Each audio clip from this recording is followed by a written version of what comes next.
Dr. Kajal Mangokia, practicing gynecologist, obstetrician, IVF specialist from Orchid Hospital and IVF Center, Surat.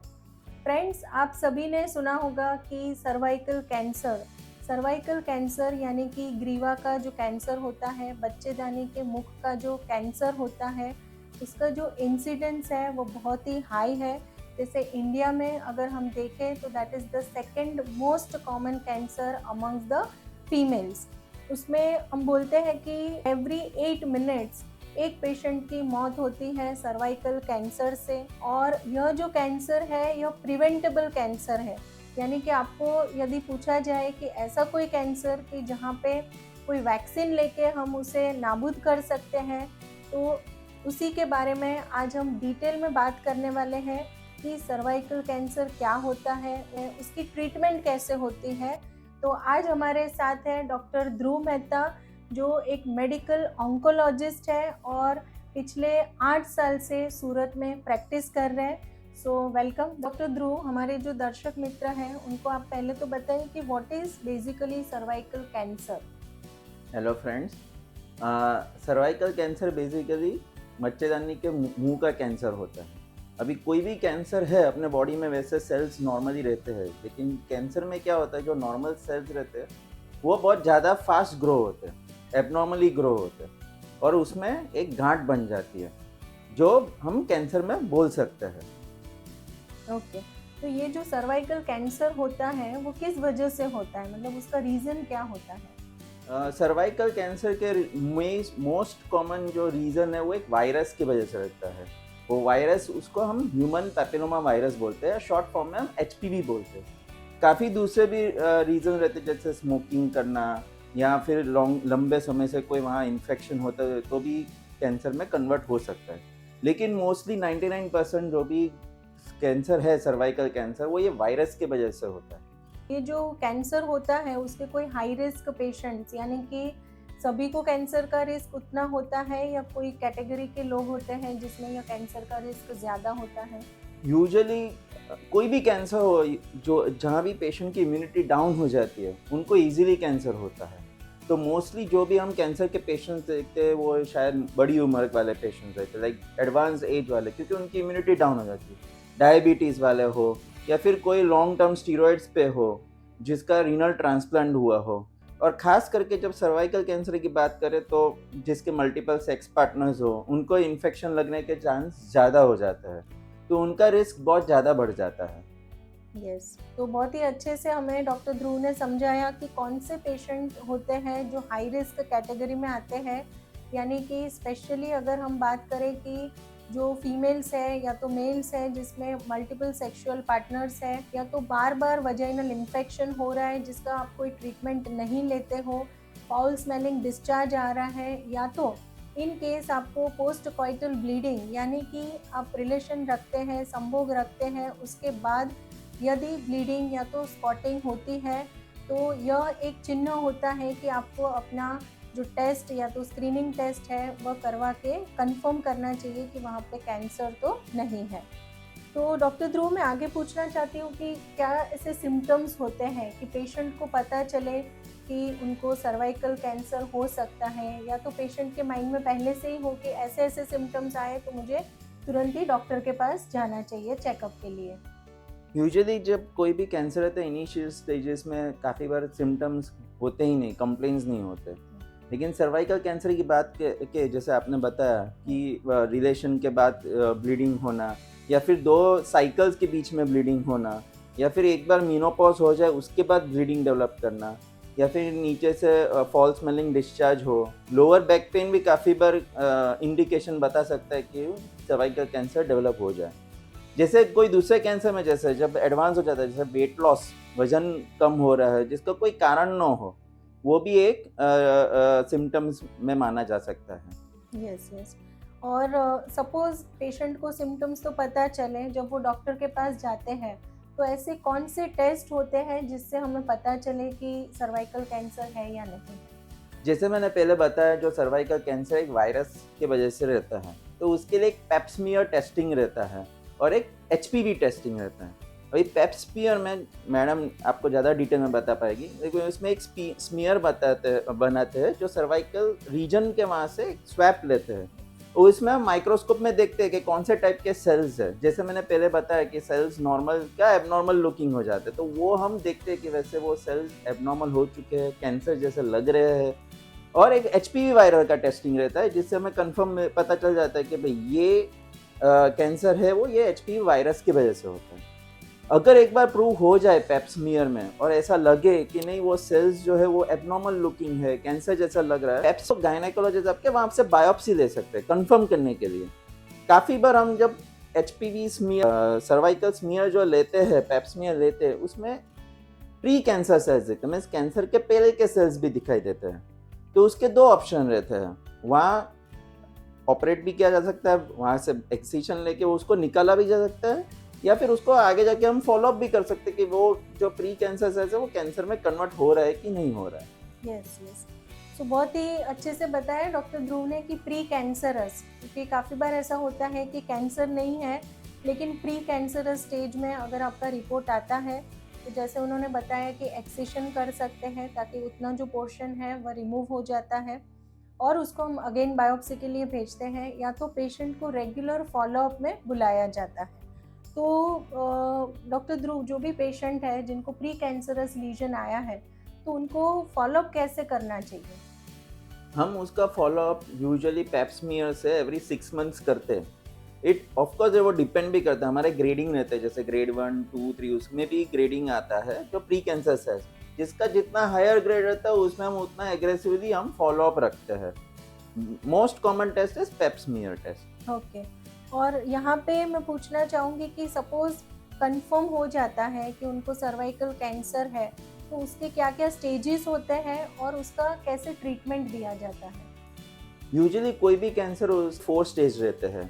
Stage 1 सबसे local stage रहता है जो easily operate करके हम निकाल सकते हैं। स्टेज 3 जो रहता है वो आजू बाजू लिम्फ नोड्स बोलते हैं, जो छोटी छोटी गांठें रहती है तो वहाँ फैल जाता है, तो उसको स्टेज 3 बोलते हैं। और जो स्टेज 2 है वो स्टेज 1 और 3 के बीच में लोकल है लेकिन थोड़ा डीप में मूव हो चुका है। और स्टेज 4 जो है ऑलरेडी फैल चुका है। तो कोई भी कैंसर का स्टेजिंग हम ट्रीटमेंट करने के लिए ज़रूरी रहती है।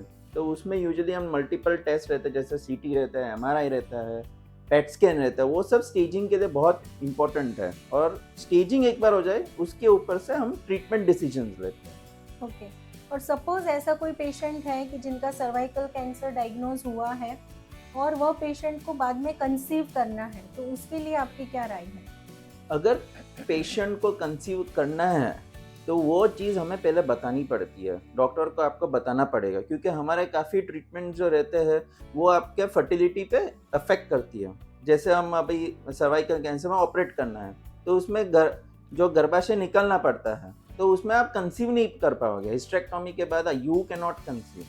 काफ़ी बार रेडिएशन और कीमोथेरेपी भी आपकी फर्टिलिटी को डिस्ट्रॉय कर सकती है। तो आपको पहले अपने गायनेकोलॉजिस्ट को, अपने डॉक्टर को पहले से इन्फॉर्म करना पड़ेगा कि आपको आगे जाके फ्यूचर में प्रेग्नेंट बनना है, तो हम उस हिसाब से हम थेरेपी और आगे डिसीजन ले सकते हैं। काफ़ी बार ऐसे ट्रीटमेंट रहते हैं जो उस पर इफेक्ट नहीं करता है, फिर भी हम एडवाइस करते हैं कि एक बार ट्रीटमेंट हो जाए तो उसके 1 ईयर के बाद आप प्लानिंग कर सकते हो, that too on advice of a doctor. Okay. और यहाँ पे फ्रेंड्स मैं फोकस करना चाहूँगी कि सोशल फ्रीजिंग जो हम बोलते हैं, oocyte फ्रीजिंग, तो जैसे डॉक्टर ध्रुव ने समझाया कि सपोज़ आपको कंसीव करना है तो आपके जो भी कंसल्टेंट गायनेकोलॉजिस्ट हैं या तो ऑन्कोलॉजिस्ट हैं उनको आपको पहले ही बताना पड़ेगा कि आपको फ्यूचर में कंसीव करना है।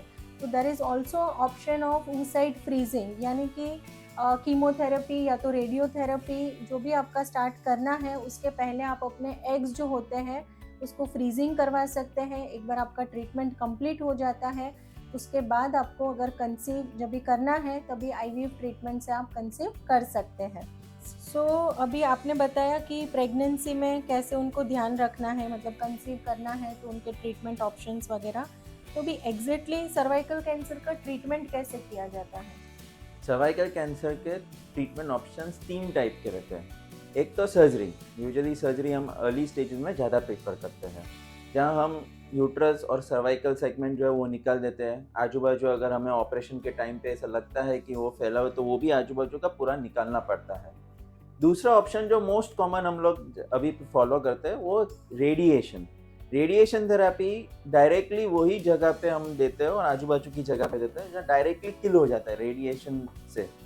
और कीमोथेरेपी, ना कीमोथेरेपी 3 जगह पे 3 टाइप में देते हैं।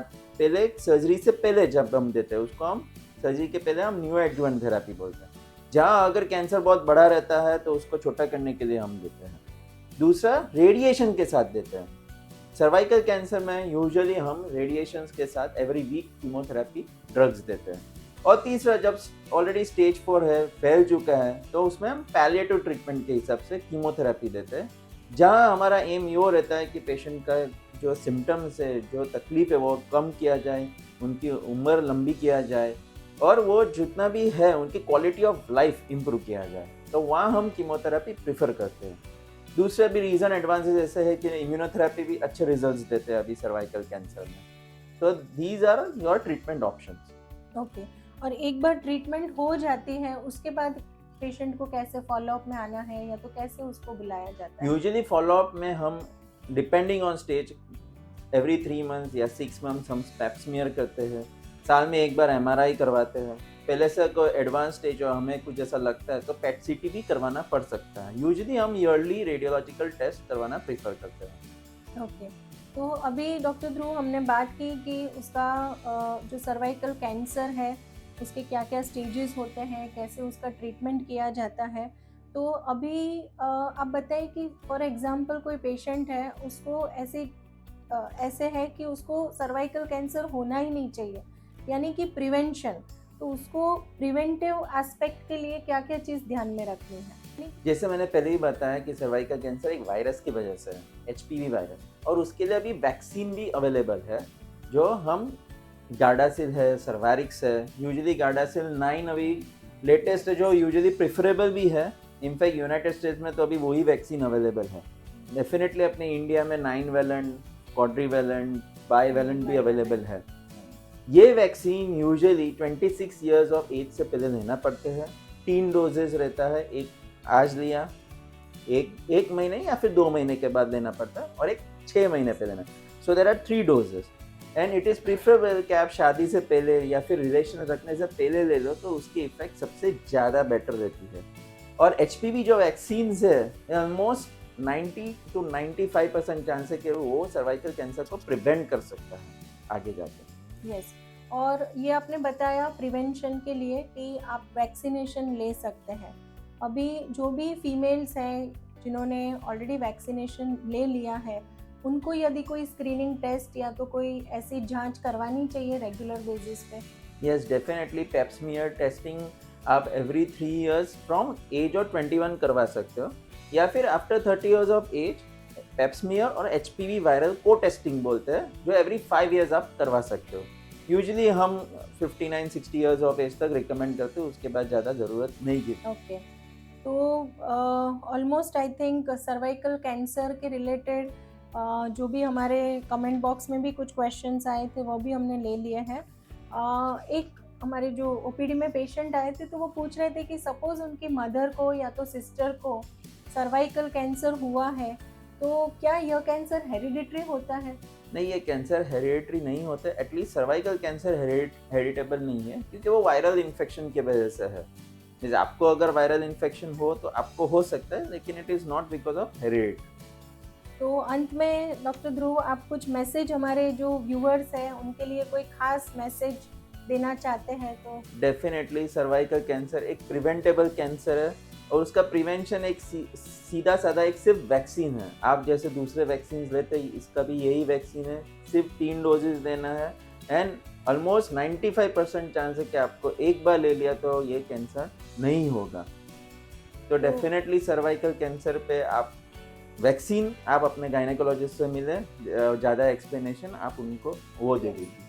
So cervical cancer is the only cancer which is preventable by taking vaccination. तो आपके घर में आपके जो डॉटर्स हैं, आपके रिलेटिव्स में भी जो भी यंग गर्ल्स हैं after the age of 9 years, they can take vaccination. तो 9 साल से लेकर 14 ईयर्स 14 साल की उम्र तक जो है उनको 2 डोजेज लेने हैं वैक्सीन के। After the age of 14 years उनको 3 डोजेज लेने होते हैं। तो यदि आपने या तो आपके घर में जो भी गर्ल्स हैं या तो महिलाएं हैं जिन्होंने वैक्सीन नहीं लिया है, तो आप जल्दी कोशिश करें कि जो भी नियर डियर हैं उन सभी को वैक्सीनेशन दिलवा के सर्वाइकल कैंसर से मुक्त करें या तो protection. Prevention prevention is is better better than than cure. Cure. Thank you friends. Thank you. Thank you.